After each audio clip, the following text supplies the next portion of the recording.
Kak Lin, nak tengok tangan dengan kaki anak Kak Lin yang sekarang ni? Okey, jom. Kak Lin tunjuk.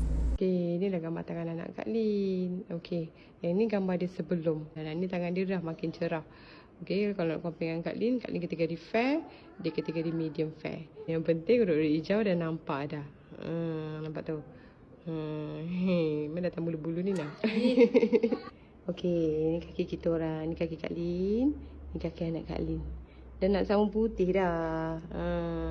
Dulu memanglah kulit dia gelap. Sekarang ni dia pakai krim Kak Lin dan nak makin cerah. Macam tu lah.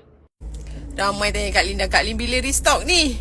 Bila restock ni Kak Lin? Promo 10-10 dah start kan? Korang, Kak Lin ada sesuatu nak tunjuk. Kak Lin ada kejutan. Surprise untuk korang.